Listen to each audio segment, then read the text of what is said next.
Today we're going to talk a little bit about, and I think I skipped a slide, but I'll fix it when I sit back down. But today, Mahmoud and Shamsa hopefully will be joining us, going to talk a little bit about education in Somalia. Again, we'd really like this to be much more interactive, please ask questions, but we do have some prepared slides that will give you the basic outline of what education looks like today in Somalia and how, students and families can bring some of those experiences with them when they come here, and it, can impact their perceptions. Okay, thank you.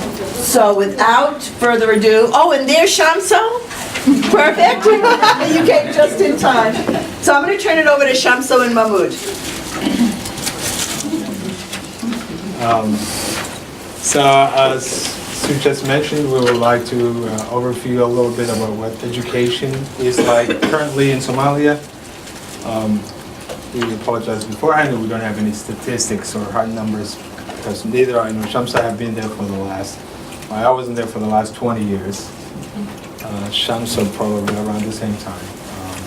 So we don't have statistics in terms of hard numbers. Shamsa, do you want to start with Yeah. preschool? Good afternoon, everybody. My name is Shamsa Farah. I came this country, I think, 2000. I have been here almost 50 years. All my children were young. I am a mother of 5 children, 3 in college student, and one senior high school. She's graduating this year, and one junior.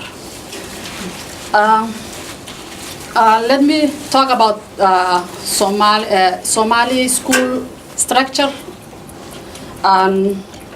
Back home, we don't have preschools. Our school starts first grade. We don't have preschool. We didn't have preschool and kindergarten. Our school starts first grade, age 7 or 6, I think. Technically, we had preschool, what we call Quranic school, that we send our children. Quranic school, it's called as Duksi here. And it's like Sunday and Saturday schools. We send to our children to learn Quran and basic religion basically. And the age that they go is 3 to 7 years. So all children, girls or boys, they go to Quranic school. After when they finish Quran, then they start elementary school, which starts first grade. We didn't have kindergarten. So when they elementary school is like 5 years, first, second, third, fourth, and fifth grade. And after each class, when they,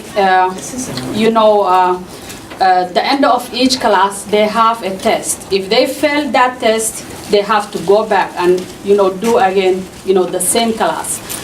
And after elementary school, we go forward to what we call intermediate, but here we call middle school, which is 3 classes. It's 6th grade, 7th grade, and 8th grade. And usually after that, when student reach 8th grade, usually most of girls, they start, to look for a job. They don't go forward to high school, most of the girls, because of the economical of her family. So they go and get job, and most of the jobs that they get is teachers. They go like 2 years for training to become a teacher, and then they teach elementary school. I will leave for after that middle school. Mahmoud will go and add some. So, as Shamsa said, it's preschool. Preschool is generally Quranic school. Kids stay in Quranic school till about 7 years old, and then they will go to regular,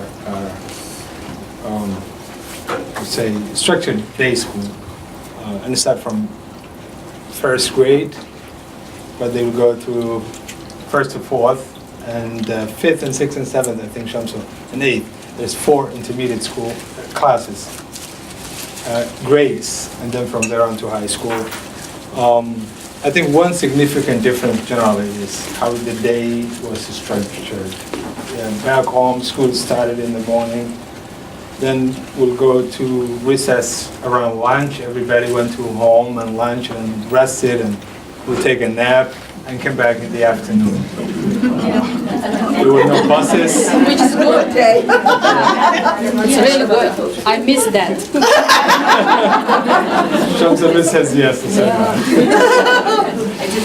one. There was no breakfast or lunch wasn't served. The students had to wear uniform also. Another maybe important fact about grade school was, and also university actually, everything was centrally controlled by the Ministry of Education. Teachers were hired from Central Ministry of Education.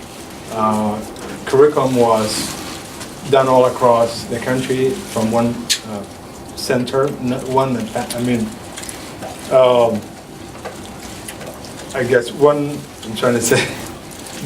group of people that were charged with the curriculum development. We used to call it Curriculum Development Center at the Department, the Minister of Education.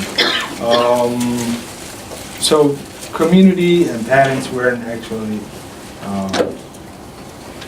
empowered in any significant way to participate in their children's education.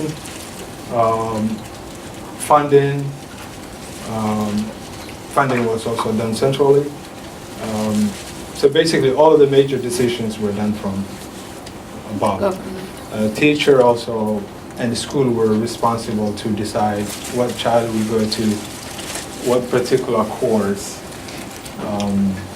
and how will education in the classroom look like. So parents, when they first come here to the country, they will just expect the teacher to decide. I mean, you're the teacher, you probably will do the best for my child, and they're asked to advise on referral, on even homework and doing classwork and things along that line. Parents usually expect that the teacher handle it back home.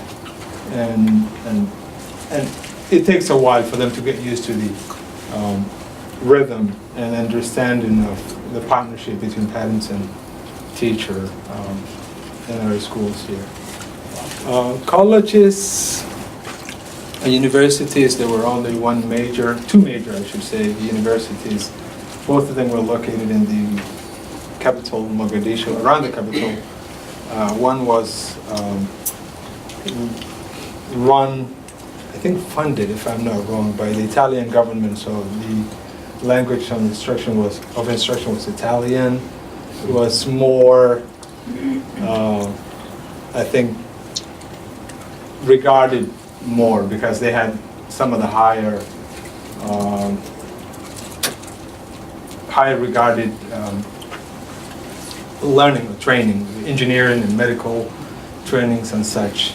The older one, which was, I think, built by the Italians as well, was mostly for teachers, social work, things along that line.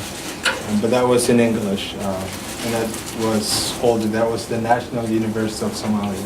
Actually, I should say math also, right? Some math faculty was there as well, mathematics. So that was universities back home before the Civil War. Now it's much more decentralized, much more, everybody builds up their own little center. It's called a university. There are some good, some not really quite good. Quality is very much varied. But I think at least nowadays you can find students do not have to travel from the northern tip by the Gulf of Aden all the way down to the Atlantic, not Atlantic, the Indian Ocean, the southern coast to Mogadishu to go to college. So much more decentralized. Quality is not always the same. the schools also continue to be around the same structure, first grade to 12th grade, and around the same divide between elementary, middle, and high school. Kids still wear uniform. Maybe one significant fact nowadays is that uniform is a little different. It looks much more like what we see with our kids here nowadays. Back home, girls in all grade schools had to wear, I think elementary they were allowed to wear a skirt, but middle and high had to wear short skirt. had to wear pants and just tiny little bit of scarf. They weren't allowed to cover their entire hair. So religion was suppressed very much by the military government back home at the time. I remember there used to be only one girl who had a headscarf, like in the Muslim style headscarf, and she was constantly in trouble. She was being chased out of school all the time. In my entire high school, I think we had about 600 kids. So nowadays, kids also self-segregate themselves here, but back home, I think most of these schools require, I guess parents would object if they're all mixed. Back home, when growing up and going to school there, it was all mixed school everywhere. Adult education, there was the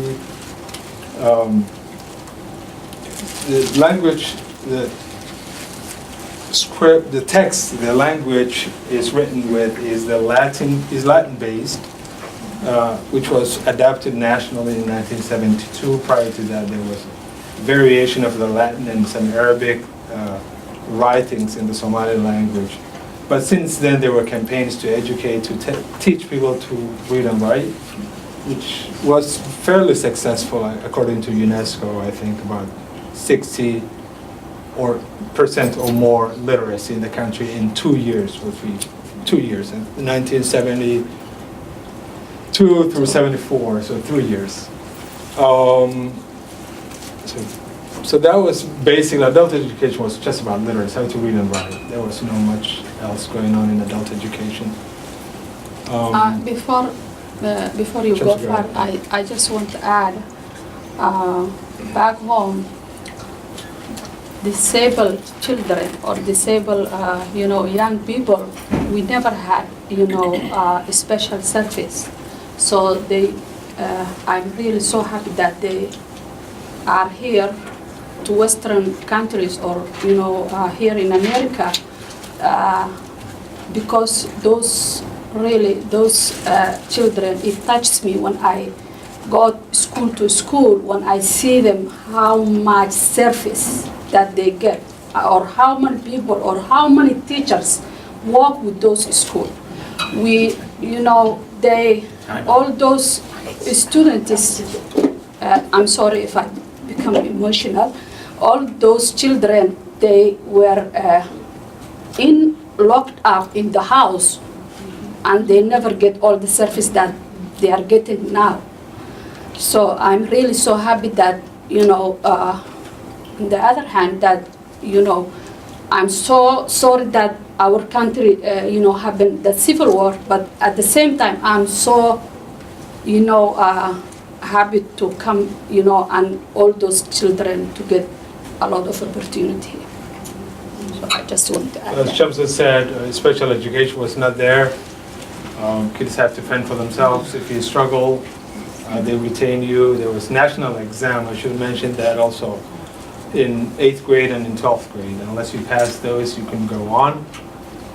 Also, through progression through grades, you would have to pass the final exam every year, the midterm exam and the final, and the combination have to be at least 50%. Anything below 50% is failed. Anything more than 50% is passed. The 8th and 12th grade was nationally controlled. Special education wasn't there, so kids, when they struggled, they dropped out most of the time. I don't remember any deaf or blind schools back home either. Current experiences. I think we touched on most kids continue to go to school. They obviously their instability, civil war, in many locations, especially in the South. So school is not always, continuous. It's not always happening. Sometimes kids have to run from location to another because of a war will start here, and today it's calm, we go to school, the next day it might not be so, and you either leave or stay home. I would like to add also one thing. When my children they see, my old pictures. I never had scarf when I was, used to go to school in Somalia. My head was, without scarf because they were not allowed, or we have to put little, things, black things to cover our hair. So when I have two daughters, when they ask me why you never cover your hair and you are, telling us to cover our hair, I always tell them the environment that I live and the environment that you live are big different. Where I live we were 100% Muslim, but here you live, different diversity.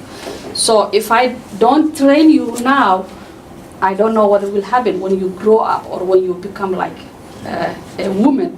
I don't know. So that's why I'm training you now to cover your hair. It's not like they don't have to cover their hair till they reach, 50 years or 40 years or, but we train them. If you see a lot of, young, ladies who, cover their hair, that means we train them. They don't have to, but it's training. So I always tell my daughters, I'm sorry that you see this picture, but the reason that I'm doing is that, and they understand. Yeah. The training element is probably there, but also I think there's a general trend across the Muslim world where Muslims have become more religious at the same time where they're politically falling apart and all of this mess and terrorism and craziness, and hopefully we'll land somewhere safe someday.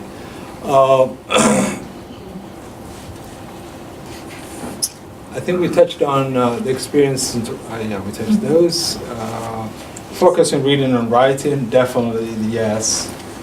Chorus reading, math, memorization, and all of those things. There was not much hands-on experience in terms of learning sciences and math. Very few labs in school. More students study English nowadays because back then, English wasn't a huge deal at all. We had some classes through high school, but very limited, and teachers weren't trained in English that much anyway, either. It was very basic, almost non-existent, but many more people learn English nowadays.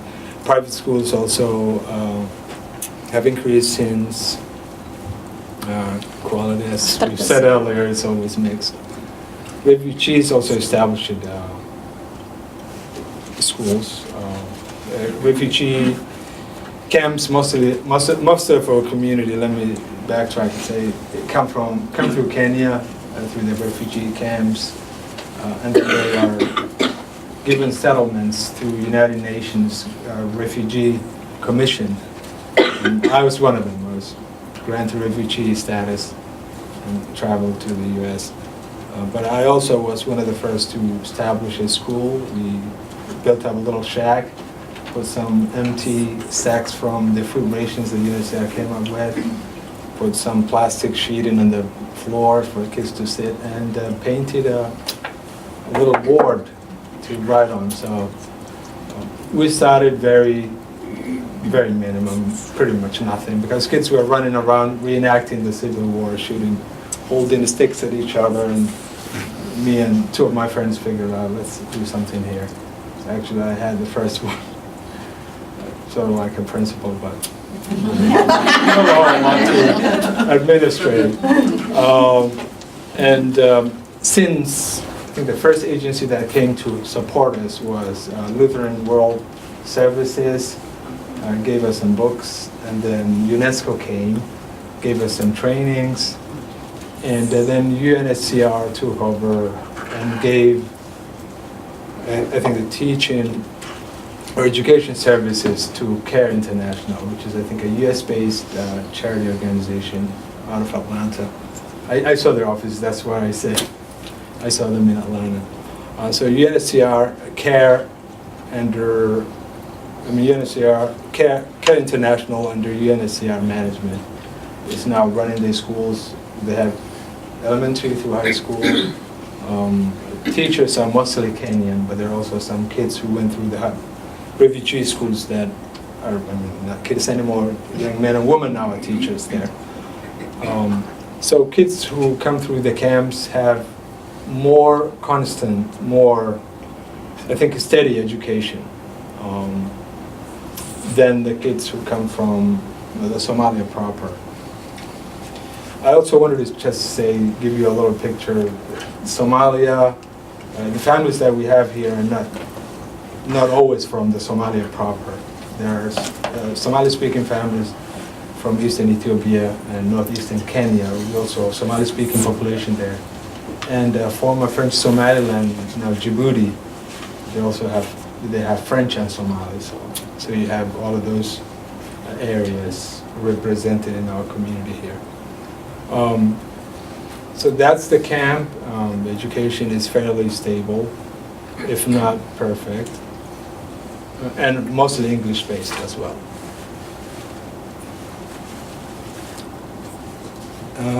Teachers and students, Shamsa, do you want to touch on?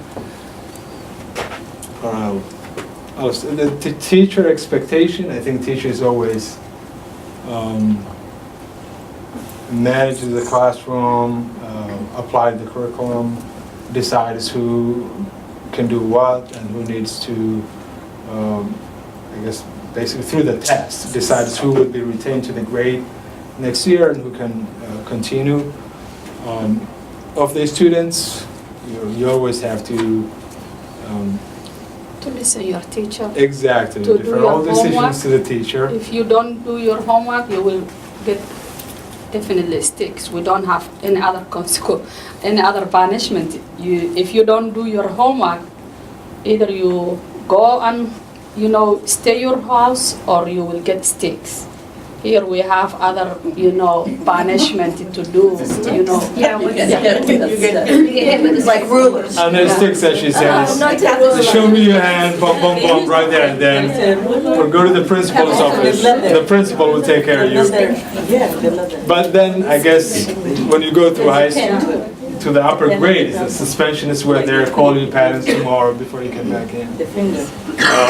But yeah, definitely, physical punishment was right there. But then when the teacher walks in, everything was quiet. You're supposed to get up and say hello to the teacher.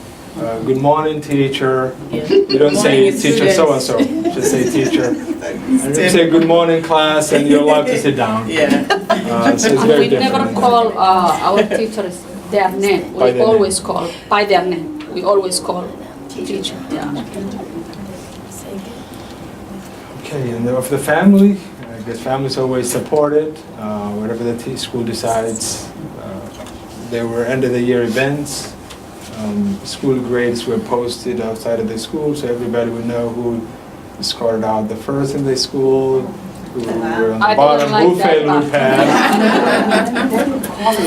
So is I don't think posted? It's It gets posted. posted right there in the school. There was no. And if you the high school score, like if you are senior, they will put the radio, they will put the at the newspaper, your name will appear up there. So everybody will see you if you fail. Everybody. Celebration if you pass too. Feast, I think some goats and sheep was Well, sacrifice, right? exactly. So is retention common? I'm sorry. How common is retention? Retention was pretty common actually. I remember there was no repeats for tests, for example. In the midterm in my 10th grade, there's one student passing the entire class. physics course. Only And, one pass. Only one person. class, yeah. But the teacher Standards refused to based at its repeat the height. test. I mean, there may be something wrong the way you teach, or maybe you, but then, oh, they all just stick to their gun. I taught the course, I mean, one person passed, they scored a perfect score. It was so good. So the rest didn't learn, they didn't pay attention, I don't care. And so it goes. So retention actually did happen a lot, but kids were prepared. So. Mahmoud, do students go all year round in Somalia, or do they take a break like? 9 months, 9 yeah, and then months. three summer months of break, yeah. So you said it was in the 70s when the Somali language was written. Yeah. Became a written language. So what did you study? Was it Italian or Arabic? Italian, Arabic, French, English, as I just said. In the French, bunch of- Somaliland it was French, in the north it was English. You know, the British protectorate area, British Empire was controlling the north. South was Italian. It's funny, but the northeast Kenya, it changed hand between Italian and British, because the British had it originally, handed over to Italian government, and they switched from English to Italian later on. That's Kismayo South region. I was very caught by that when I first asked people. I'm like, you speak Italian? Arabic? Oh. I couldn't quite get the My connection. I didn't teachers- know my history very well, I guess. Yeah. That Somali was Oh, Italian. absolutely. Italians stayed longer than the British. Not because Italians wanted to.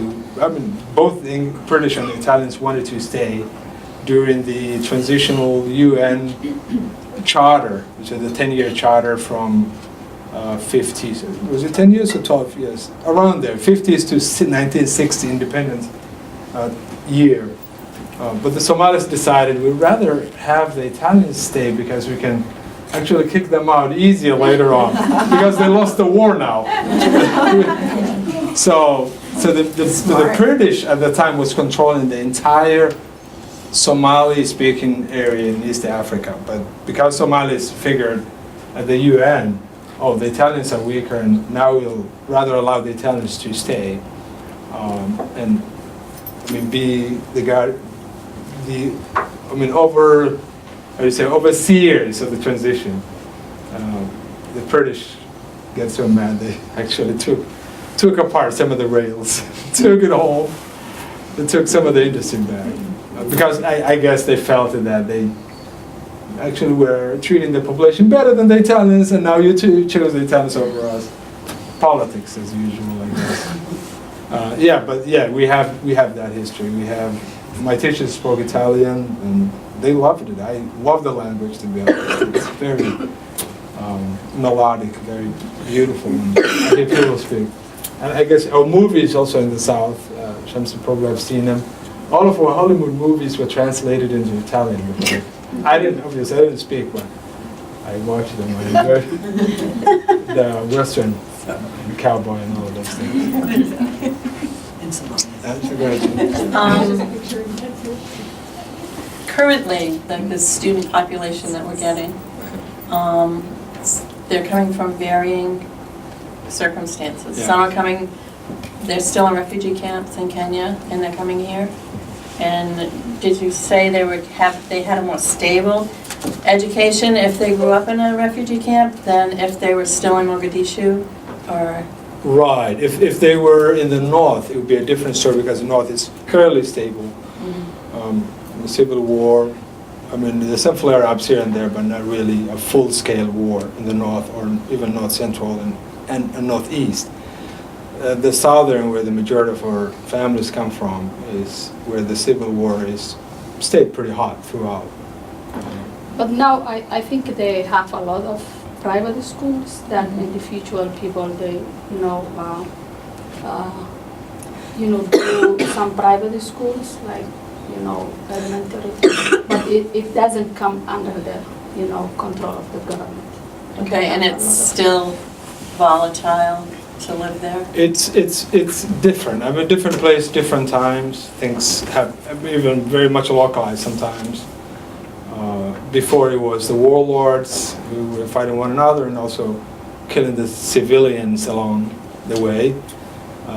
Now it's the extremist militias, the terrorist groups versus government versus warlord versus Yeah, there are a lot of it's very, difference, a lot of- there's changing no- dynamics usually. You know, the safety is not still. So they still have school up there, but still there is, we can say, there is a war still. But as Shamsa said, actually, Yeah. there are some families I spoke with, and I can't even imagine. I've stayed there for about a month after the Civil War started, hoping that things will work out before I came to Kenya. Actually, before I came out of Mogadishu, and then if I stayed in the south up until the Civil War came to me, and then I left to Kenya.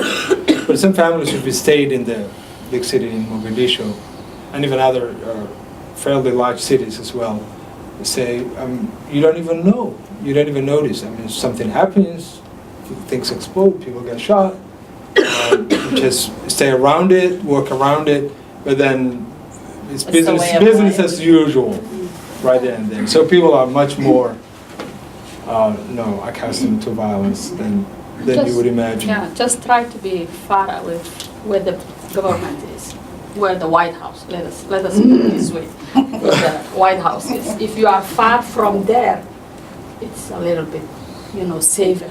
Yeah. So the students we're receiving into our schools come from Somali refugees from Kenya. Mhm. They come directly from Somalia. And Some? I guess they had to, some of them stayed different time, different length of periods, I should say. And some are born here. The people who were there Yeah, in some the of early them- Permanently 90s, getting, yeah. They also, some of them, they came from Arab countries like Turkey, Other refugee other refugees, locations. yeah, and Cairo, Pakistan, we are everywhere. It depends how the family, how the family were wealth. What So the if you have, opportunities were. if you have money, you can, you get opportunity to go everywhere that you would like to live. We do not get refugees directly from Somalia. Because if they're No. refugees, Yeah. technically you have to be out of your country. And then, So there yeah. is no such thing that's an As immigrant. refugee Yeah. from Yeah, so Somalia. we So are, our students from Somalia, who are Somali background, come from refugee camps in different parts of the Yeah, world. from Or they may not from be in Cairo. refugee camps, they may have been in Pakistan, Cairo. in Egypt, Yeah. Can they come as family members directly from As Somalia? immigrants, yeah. So we do Not- get not As some. immigrants. Unless As you immigrants. win the lottery, I think. Unless, yeah, exactly. Yeah. Unless you win the lottery. Yeah. And actually, even coming through Kenya, very small percent of the camp refugees get the opportunity to resettle in the U.S. or in other Western countries or Australia. It's luck of the draw, a lot of effort, a lot of trying, a lot of applications, and most people just stay in the camp forever or go back. There are kids who were born there, have their own families, and they still living there. The people who went back and left out of desperation, but things are a little calmer sometimes. But majority never leave. Never leave, yeah. So I wanted to talk about this, Mahmood and Shamsa, Sure. in terms of what do you see as the biggest impact or challenge or success? I guess in terms of challenge and also advantages, I guess some of the advantages that we've said earlier is some of these kids who are coming from the camps have already started learning some English and reading and writing. It's not enough. So the challenge, I guess, would be learning about the language and also learn about a new culture, and also parents even understanding how the school works. We try our best to educate them as much as we can, but it is an ongoing challenge. I mean, at first, in early years, eventually they understand and they get into the rhythm of, the parent-teacher conference is coming, he or she knows. and how does she do, and so that's that. But also, yeah, as I said, the culture is different, where the teacher was always in charge. You had to always, you cannot ask a question while the teacher's explaining things. You had to wait at the end, and the teacher had to give her permission to say, now does anybody have a question? And he or she will take as many questions as she wants and then adjourn. But now kids learn, oh, you can actually just raise your hand and she just stops and you ask a question, and they will see all of this liberty and freedom. But then again, sometimes when you're given a brand new power, sometimes you don't know how to use it, right? So some kids may misunderstand and think it's cool to be talking back, or it's cool to be stopping a teacher and overdo it. But other kids still struggle to, I guess, participate. I've seen a lot of teachers who really push their kids to participate and even give them lower grades, trying to push them to motivate them to participate and contribute in the classroom. I will add some more about the challenges that the students have. Those who were, there, the wartime or the civil war, when they come here, they have, something that they saw their family dead in front of them.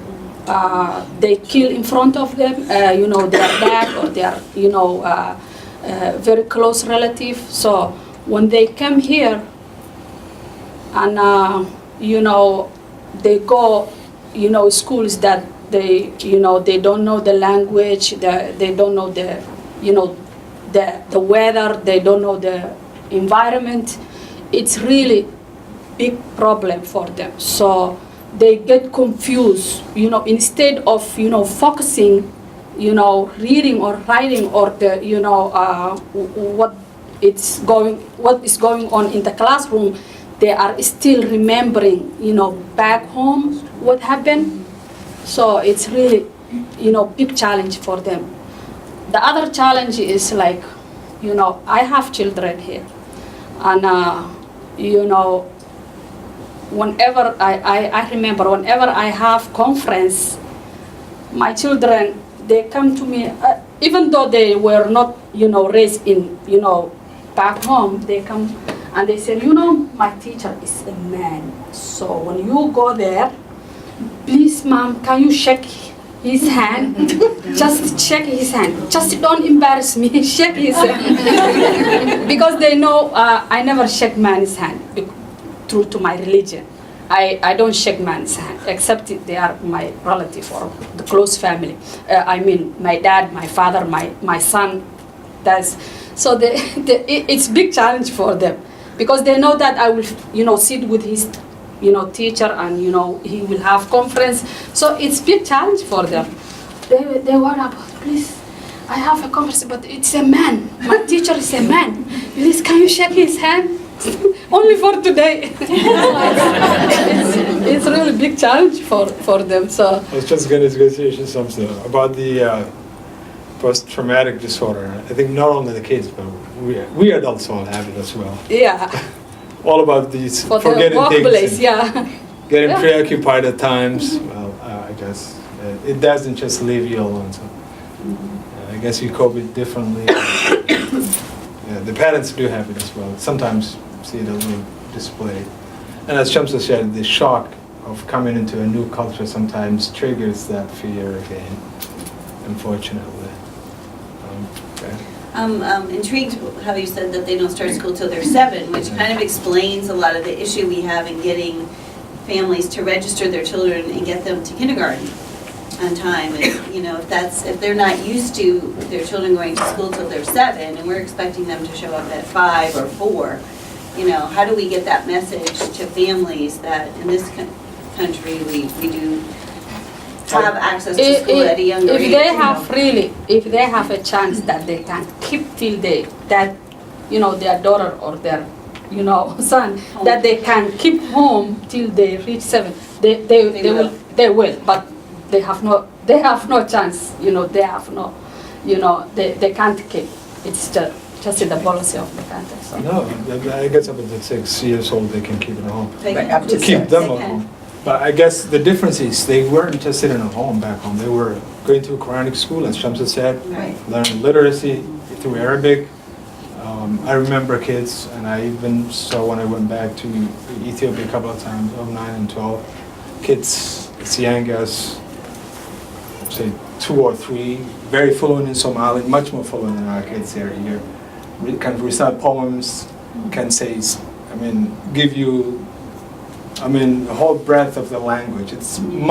They have much bigger language fluency than, and that's a mother tongue language, home language, than our kids who have grown up here. So they had some skill to present at 7 years old. Right. It was It's just a different kind of school. We have that Different school kind. here, we do have, but it doesn't start at. Oh, it's just, I guess, it's not as much rigor. It's not as much as back home, Yeah. where you really would have to learn how to read and write in Arabic text and memorize some of the Quranic verses, and you're sort of like familiar with basic religious understanding before the kids are presented at school. Here it's more a little addition. Few kids succeed and do well, but most kids struggle to to read or write up until middle school or high school. Some never learn. A good number of them, my own kids, haven't learned to read and write in Arabic yet. I knew that when I was 4 years old, so it's different. Any other questions that folks might have? Are the public schools free? Yes, and university as well. Yeah, it wasn't fair and square though, I have to say that. The bribes and the connections, who knows who was there. So even if you had the talent and the skill, you sometimes never get the opportunity to go to the college you wanted to. I guess, but supposedly your grades would decide, and then you get free education through university. And then you still have to, you're required to do national service for 2 years after high school though. So a little bit of pay back into the system there. But the public school became free after 1969? Yeah. Siad Barre school. The first 9 years of civilian government, you're right, Shamsa, it stayed pretty much a Western-style, democracy-style, multi-party system, a little chaotic but freer. Education stayed pretty much around the colonial guidelines and what things were.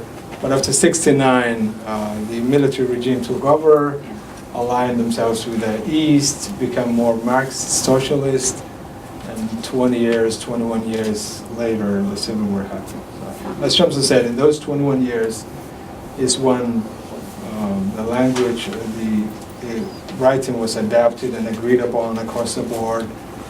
The campaign to teach the language, women's movement, movement to, I guess, integrate between the genders and push girls to go to school and no, you cannot have this skirt and no veil and suppression of religion and culture. But at the same time, they have done a lot of good stuff in terms of laying down the infrastructure for, a development that can be useful for the whole country. Well, again, thank you so much for coming, and we'll be here for a few minutes, so if you have any other questions, please come on down and